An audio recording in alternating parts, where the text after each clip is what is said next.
Hey, y'all, Scott here. Man, I had a chance to have an essay published in the book Why Peace, edited by Mark Gutman, but I didn't understand what an opportunity it was. Boy, do I regret I didn't take it. This compendium of thoughts by the greatest anti-war writers and activists of our generation will be remembered and studied long into the future. You've got to get Why Peace. You've got to read Why Peace. It features articles by Harry Brown, Robert Naiman, Fred Bronfman, Dahlia Wasfy, Richard Cummings, Karen Kotowski, Butler Schaefer, Kathy Kelly, Robert Higgs, Anthony Gregory, and so many more. Why Peace? Because war is the health of everything wrong with our society. Get Why Peace down at the bookshop or Amazon.com. Just click the book in the right margin at scotthorton.org. All right, welcome back to the show. I'm Scott Horton. This is my show. scotthorton.org is the website. Keep all the interview archives there. A hell of a lot of them, too. Go look. First guest today is Peter Ludlow. He's a professor of philosophy at Northwestern University and writes frequently on digital culture, hacktivism, and the surveillance state. Welcome back to the show. Peter, how are you doing? Hey, pretty good, Scott. How are you doing? I'm doing good. Appreciate you joining us today. You know, it was the strangest thing. Over there on the Twitter a week or two ago, I was notified, I think first by you, that my interview of you and maybe other interviews that I had done had been used by the federal prosecutors against Barrett Brown in a hearing to gag his lawyers from speaking to the press. Now, you're not one of his lawyers. I never spoke to one of his lauyers, so I'm not sure what any of this has to do with anything. But then they won, and they got their gag order. Do I got that straight? Yes. Basically, they got their gag order. Now, in the end, the defense came to some sort of agreement, which is going to allow Barrett to talk about other topics, because I think there was this threat hanging over him that he'd be gagged completely. But yeah, in effect, the prosecution effectively got their gag order in place. Yes. And wow, you're right. They had. Not only did they get in the evidence that the prosecution provided, there was a CD which included, among other things, a recording of our interview, and then they had a transcript of our interview, too. And that was evidence why they needed a gag on Barrett Brown. I guess maybe you should take it as a compliment. It means your audience is so large that after people listen to you and me talk about Barrett Brown, it's going to be impossible for them to impanel a neutral jury. I mean, that must be the rationale. It's the craziest thing I've ever run across. Well, listen, our only saving grace is the incompetence of the executive branch of our government, so thank goodness they have no idea what they're talking about, especially on that. It's very weird. The other thing is it's as though they never heard of the Streisand effect, because the minute the gag They never heard of the what now? Because I'm not sure I have. What? Oh, the Streisand effect. Well, if you check out hashtag Streisand effect on Twitter, for example, it's just cases of where people don't like the publicity they're getting, and then they try and shut it down or stop it. And what it does is it has the effect of generating 10 times the publicity. Uh-huh. And that's, in effect, what's happened from this gag order. I mean, the minute the gag order went into effect, my inbox blew up with media inquiries, and starting with the New York Times. For the first time ever, they took an interest in the Barrett Brown case. So this is like when the pop star tried to get her picture removed from the Internet, and it just became a meme. That kind of thing is what you're saying. Yeah, no, it's exactly like that. Funny. But it's in a way, it's creepy, because they had in the evidence that the prosecution presented, there was just a list in which my name appeared 7 times, because I had written an article in the New York Times in which I mentioned Barrett Brown in a paragraph. That made it in there. Mm-hmm. There was the article I wrote in The Nation was in there, a couple of radio interviews I had done. No, I don't understand, honestly. And I do understand that there's no such thing as a rule of law in America, and they can just do whatever they want. But I would like to understand at least what their attempted argument is here, because it sounds like what they're saying to the judge is, hey, judge, look, the media is covering this case, and so therefore there ought to be a gag on the defense.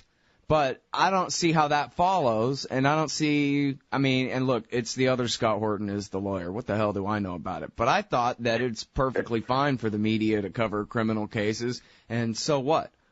Again, I never talked to his lawyers. His lawyers never came and gave me an hour interview where they went on and on and on and on in a way that somehow could be interpreted as, compromising their, hearing process or whatever the hell, however they would want to say it. I interviewed a professor about it. What does that have to do with anything? Yeah, exactly. So there are two issues, right? One is, were the defense lawyers orchestrating something? And number two, does that matter? I mean, let's just take number two.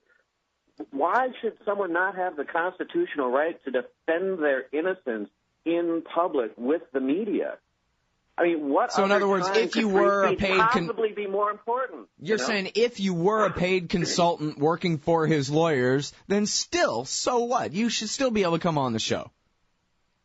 When is it more important to be able to have free speech when you've been falsely accused of a crime? I mean, when could it be more important to have that right and to exercise that right? So the idea that, someone is trying to exercise their First Amendment right to free speech when they've been falsely charged with a crime, the idea that that should be taken away is just astounding to me.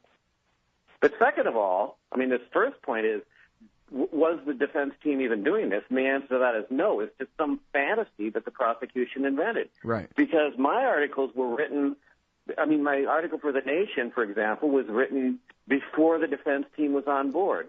Well, then Democracy Now! Picks up the story because they read The Nation. You presumably read one of those two things, and so you called me. The defense team had nothing to do with this. Right. Well, I contacted one of the lawyers for fact-checking on my article. That's it. That's my contact with him. Well, look, again, I'm not a lawyer, and I don't really understand the background and the history of the case law and this, that, and the other thing, but it seems like a gag would be to prevent the prosecutors from smearing a defendant all day, every day on the nightly news before they ever get a chance at their trial, rather than... Yeah. Because, of course, what we're talking about in the case of any of these public prosecutions by these government employees, they have the entire resources of the state on their side, and whoever you are, you're just little old Barrett Brown. And so that's why the burden of proof is supposed to be on them, and that's why all deference to the accused is supposed to be provided here, like in, the American system and all of that. You're absolutely right, but you said something that was wrong just a few minutes ago, and what you said that was wrong is you said there is no rule of law. It's more accurate to say there's like an inversion of the rule of law. That is, the law has been taken from being something which protects individuals like Barrett Brown, and it's now been turned upside down and is being used to unfairly, and I believe unconstitutionally in this case, punish people like that. It's now become a force to punish the innocent. And so it's worse than a failure or a breakdown of the rule of law. It's a subversion and an inversion of the rule of law. Yeah. Well, you may have read Glenn Greenwald's latest book, Liberty and Justice for Some, where he makes the point that, come on, it's always been unfair. If you can afford the Johnny Cochrans of American history, you got a hell of a lot better chance of being acquitted, right? From John Adams on, if you're paid, the law always was sort of kind of unequal. On the other hand, the ruling establishment always at least claimed and probably mostly really believed in having equality under law, if in no other way. At least under law, there should be some form of equality, this, that, but that the advent of our modern era is now they don't even pretend anymore. Now they'll blatantly say things like, this guy's too rich to prosecute, or, well, we want our long national nightmare to be over, or let's look forward, not backwards, or whatever, and they just outright renounce even the principle that there ought to be equality under the law. I think that's right. They're just they're no longer reciting the lines and so forth because they figure it doesn't matter. At this point, they just proceed and do what they want to, and there isn't even the lip service paid to equality at this point. Yeah. MJ Rosenberg and I were having this conversation the other day about how, well, it seems like at least for the last two presidents, 5 years in, they have their Katrina or their Syria debacle or something, and that's when people are finally over it and lose their faith in them. And I was arguing that maybe that's a reason to keep these guys longer so that we'll have presidents that no one likes and no one trusts and no one wants to see accomplish anything. You know what I mean? And instead, we have this still, no matter, I mean, we've had nothing but Nixon since Nixon, at least, you know, depending on how far back you want to go. And yet, every 4 or 8 years, they get this stamp of it's just fine because the democratic process has ratified the worthiness and the justification of these people's power, you know, even when they're just Bushes and Obamas and Clintons and have no real right to rule at all, you know?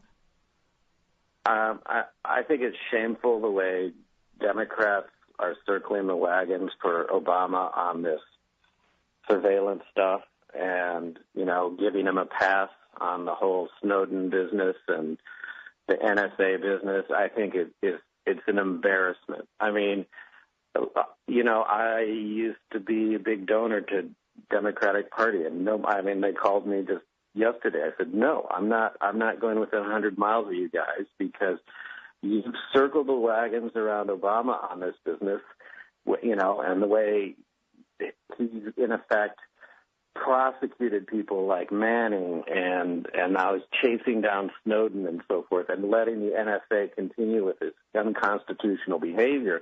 I mean, how do you support something like that? Good question. Of course, the answer is you can't. And that all brings us, of course, to your piece, your most recent piece in the New York Times. I believe it's the spotlight on antiwar.com today. The banality of systemic evil. And I really like this. It's sort of a Milgram study-ish sort of angle on human behavior. And I guess you're trying to help the New York Times readers understand how someone like Snowden could do what they do in the face of David Brooks-like thinking, which is probably the thinking of a great many New York Times readers anyway, about how, and this was what Jeffrey Toobin and so many establishment opinionists had to say about Snowden and Manning too. How dare you? Yeah. It's not up to you to decide what gets declassified. That's for dear leader only. And the narcissism of someone like Snowden to dare. And you're trying to explain why it was that Snowden, he wasn't committing treason. He was, at least in his own mind, trying to do the right thing. But in the face of what? Why wouldn't he just use the proper institutions the way David Brooks would ask him to do? Well, for the same reason that Binney and Drake, those other guys at the NSA tried to, the same reason that Bradley Manning tried to, they go up the chain of command. It's not like these people that say, oh, I don't like this, I'm going to leak it. Snowden went to supervisors just like Drake did, just like Binney did, just like Manning did, and they all just say, shut up, stuff it, I don't want to hear it. And there's a kind of institutional logic. That's why in the article I talk about this book, Moral Mazes, which is a book that sort of explains the kind of rules of conduct when you're in some sort of organization. And it's always just shut up, don't tell your boss about a problem, just ignore it. And that's what a good corporate citizen does. That's what a good organizational person does. And that is kind of the root of systemic evil. It's not bad people sitting around in a boardroom trying to do bad stuff. It's the fact that we all just play our little roles in the organization and sort of follow the logic of the organization and don't kick bad news up to our boss. And we don't challenge our boss. And because we don't challenge our boss, because we don't think, where is this organization taking us, that is kind of the source of the real causes of evil in this world. And that's the thing that all these whistleblowers saw. That's what Manning saw. That's what Snowden saw. That we're on this big machine and it's just in motion, and I've got to jump off the machine or throw a spanner in the works because it can't. I can't just keep letting it go in this direction. Mm-hmm. Yeah, I guess people just assume, we're brought up in government schools to assume that it's all just a self-correcting thing. As long as you have regular elections, you'll have good people in there and it'll all take care of itself. And here these guys are up against a system that is not self-correcting. They're doing their part and then they're seeing the evil continue. See, here's one of the interesting things about this. It's not even, sometimes we think, well, this decision should be left to the guy at the top or something. But, even the person at the top of the food chain is part of this system. So even if you run the company, you have to answer to the shareholders or the board of directors. And so it's like really you have these systems, whether it's the military, a corporation, or whatever, in which no one is charged with making the moral decision. And that's the flaw that sort of, Bolton and all these people who say this was above Snowden's pay grade. There is no pay grade at which these decisions are being made. And the fact of the matter is, if you're sitting in a chairman of board's office or anywhere else up the hierarchy, you're not in a better position to see when the organization is moving in an immoral direction. I mean, like a private first class might be in a better position to know that the military is going in a wrong direction than a general is. Someone in the mailroom might know better than like the chairman of the board. I mean, the fact that you are paid more doesn't mean that you are in a position of ethical superiority to everyone else in the organization. And it's up to each of us as individuals to be morally responsible, right? We can, and this is precisely the problem. They say, oh, it's not his responsibility. How arrogant of him. It's not arrogant to say this organization is doing evil. In fact, it's your responsibility to point that out. And it is your moral duty to be alert to these things. It's not arrogance, it's duty. Mm. Well, yeah, I mean, you really nailed it right there about the diffusion of responsibility. It's just like a public hanging, right? We all murder the guy just a little bit, and so we all get a little bit of pleasure out of exercising the power of the hanging, but none of us is really to blame for killing him, and even the guy with the lever has got a black hood on, and so he's not responsible either, even though, he's just acting as an agent of the rest of us or whatever. And this is how, it's funny because, I'm a libertarian, so I get arguing with people all the time, and people a lot of times assume that when I'm arguing that the state itself is, supposedly aggression legitimized, and I don't think it's legitimate, and I think aggression's aggression and evil, that then they'll extrapolate that what I'm really saying is that every blue-haired old lady that works down at the Social Security office is evil, or every guy who works at the Parks Department is evil, or whatever. When the point of it is that it's an evil system. Obviously, the parks and the Social Security Administration aren't the very worst parts of it or whatever. But like if you read Daniel Ellsberg's book Secrets, he talks about how, virtually everyone who works at the Pentagon or in the national security state, they all think that they all know so much better than everyone else because of the access to classified information that they have that the rest of us nobodies don't have, that it's like they're all looking at us from the top of the Empire State Building. We're the tiny little ants, and they're the masters of the universe. And they'll keep their secrets just fine because they wouldn't even know where to begin explaining the real truth to us nobodies. And they'll just keep right on. They conceive of themselves as entirely separate from the rest of us in their knowledge and then, therefore, their ability to make these choices for the rest of us, too. I think that's right. But I also think it's important to realize that we all think that way in the sense that, we all say, well, don't tell me how to do my job, right? And like if you knew what I knew and all that stuff, and you put people in these positions of power and they don't want to be told how to do their jobs, and they assume, like as is human nature, that people who are being critical of what they're up to are just mucking up the works. They're just getting in the way. And so then they start to, you start classifying everything if you have the power to do that, so people can't see the relevant documents and so forth, because why should they be able to see it? Because they're not going to understand what it really means, or they're going to misinterpret it. And I'm in this position where I understand, and hence you do get that. And I don't think these are evil people. I think these are humans like you or me, and this is how we all kind of work when we're in an organization. We sort of set up firewalls to protect ourselves. We try and, sit on information that we think would be misinterpreted.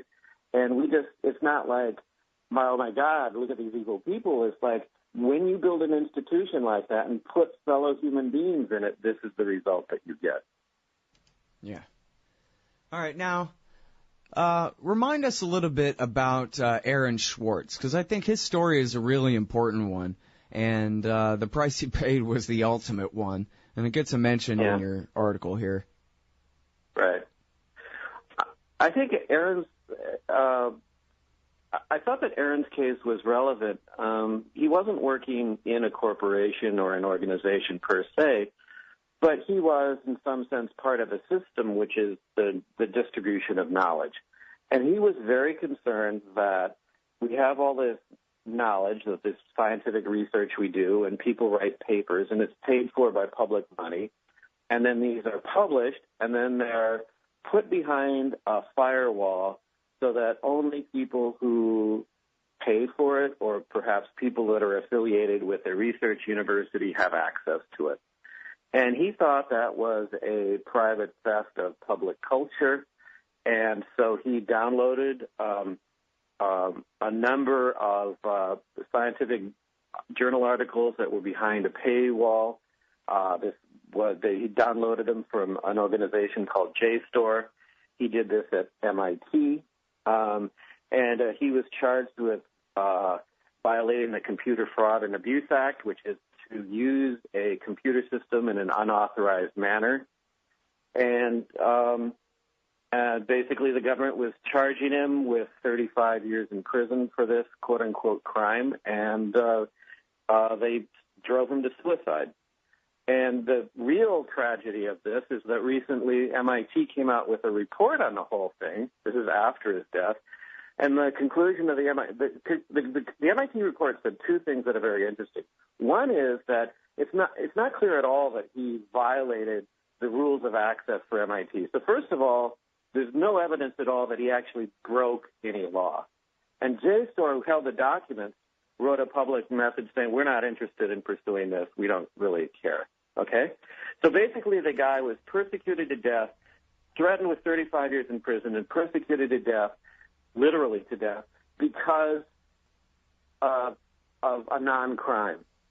And MIT, this is very interesting, a famous computer scientist named Hal Abelson was authored this report, and he said the real issue here is what happened with MIT, because why didn't our faculty and students understand that what was happening to Aaron Schwartz could happen to any of us? And so I believe it's leading to some real soul-searching at MIT, which is, why weren't we more concerned? Why weren't we fighting for this guy? Yeah, well, and I think this gets lost in the article, too, is he never even uploaded these articles to anything. He didn't put them all on WikiLeaks or any kind of equivalent to it. He may have been planning to at some point. He may have, changed his mind about whether he ever would. Right. I mean, not that that would have been some horrible crime, but... No, I mean, you might say it was like a tremendous act of civil disobedience, and we all paid for those journal articles. Why is it we don't all have access to them? Right. Yeah, it's I more wrote an article about that. Yeah, it's more like he planned to go sit in at the lunch counter, but he didn't even do it, Yeah. Yeah, oh, that's right. No, that's right. Yeah, that's true.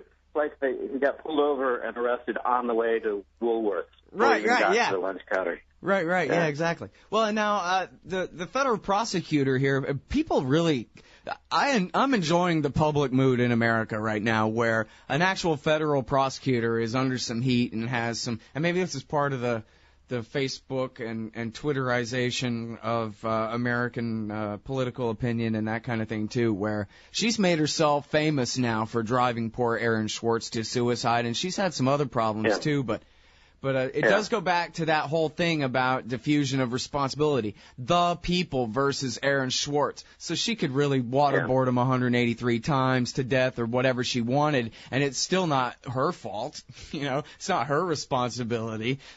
She's just acting as an agent of the people through their democratic processes, whatever. And all her choices, the responsibility for her choices are diffused onto all the rest of us.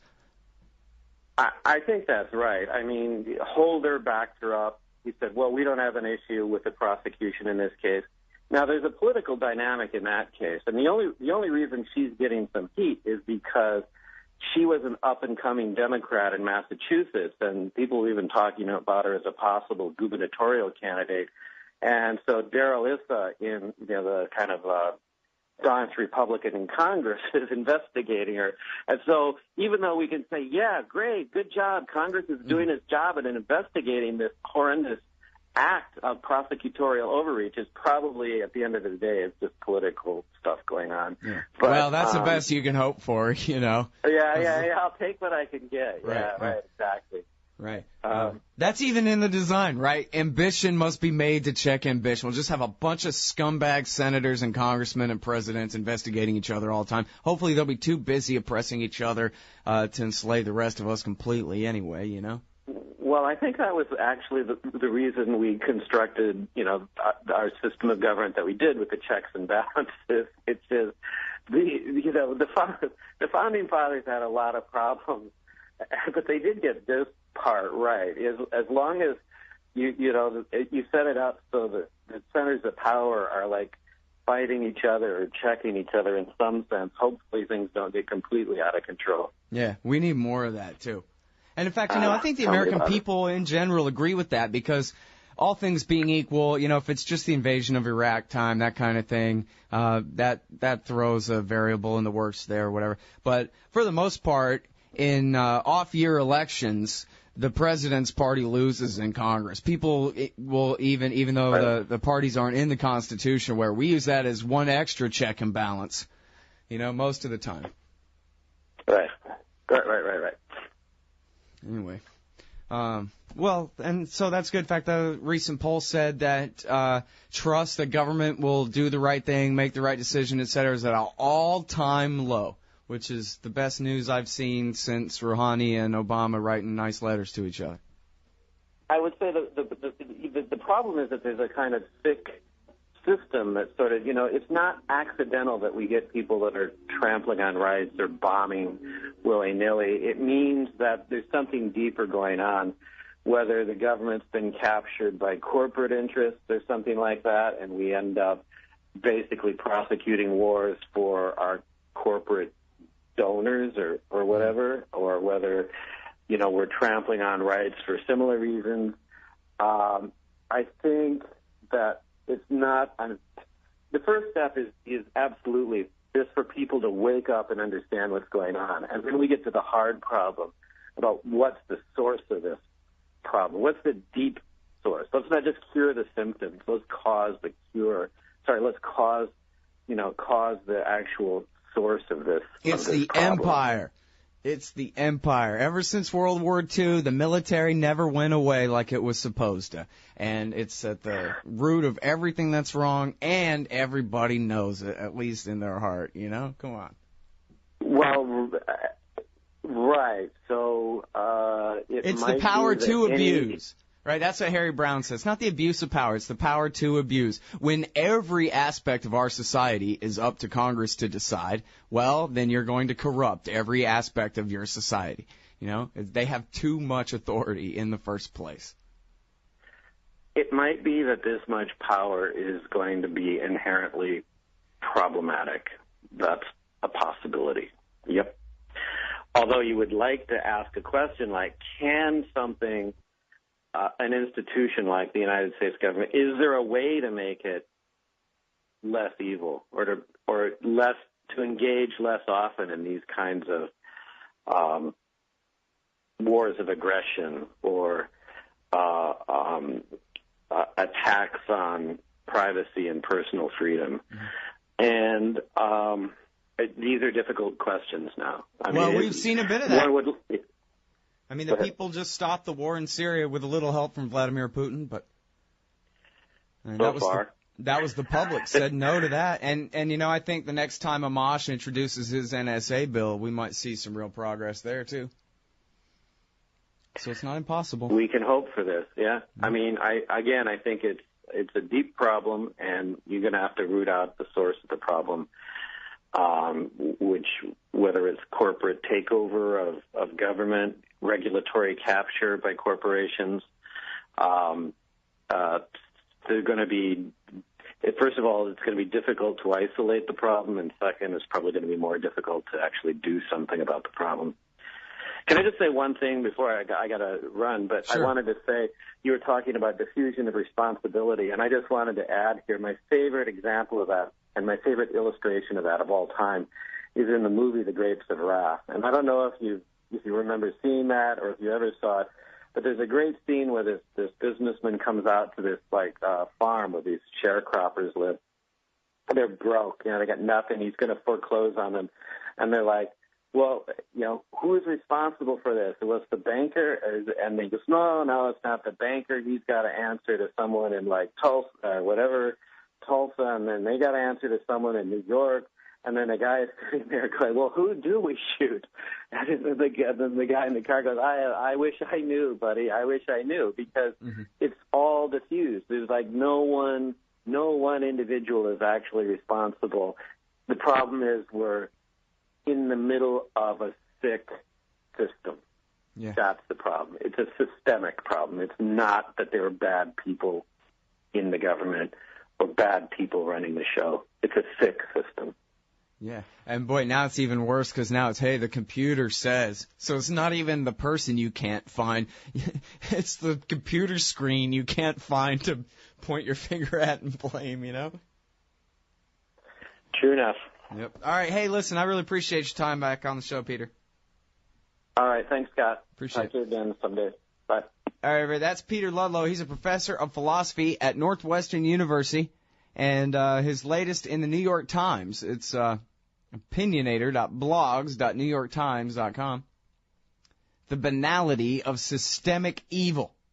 Hey, all, Scott here, hawking stickers for the back of your truck. They've got some great ones at libertystickers.com. Get your son killed, Jeb Bush 2016. FDR, no longer the worst president in American history. The National Security Agency, blackmailing your congressman since 1952. And USA, sometimes we back Al-Qaeda, sometimes we don't. And there's over 1,000 other great ones on the wars, police, state, elections, the Federal Reserve, and more at libertystickers.com. They'll take care of all your custom printing for your band or your business at thebumpersticker.com. libertystickers.com. Everyone else's stickers suck. Why does the U.S. support the tortured dictatorship in Egypt? Because that's what Israel wants. Why can't America make peace with Iran? Because that's not what Israel wants.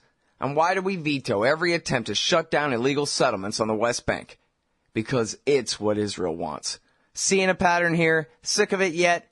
It's time to put America first. Support the Council for the National Interest at councilforthenationalinterest.org and push back against the Israel lobby and their sock puppets in Washington, D.C. That's councilforthenationalinterest.org. Hey, y'all, Scott Horton here for wallstreetwindow.com. Mike Swanson is a successful former hedge fund manager whose site is unique on the web. Subscribers are allowed a window into Mike's very real main account and receive announcements and explanations for all his market moves. The Federal Reserve has been inflating the money supply to finance the bank bailouts and terror war overseas. So Mike's betting on commodities, mining stocks, European markets, and other hedges against our depreciating dollar. Play along on paper or with real money, and then be your own judge of Mike's investment strategies. See what happens at wallstreetwindow.com.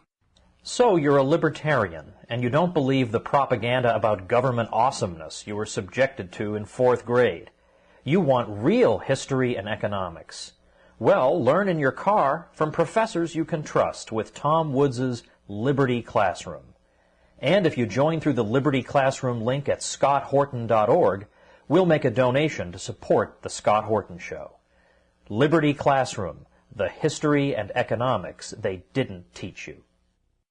Hey, all, Scott here, inviting you to check out Modern Times Magazine at moderntimesmagazine.com. It's a great little independent publication out of Phoenix, Arizona, featuring unique views on economics, politics, foreign policy, sports, and music, with great art scene coverage and fiction writing as well. That's Modern Times Magazine at moderntimesmagazine.com.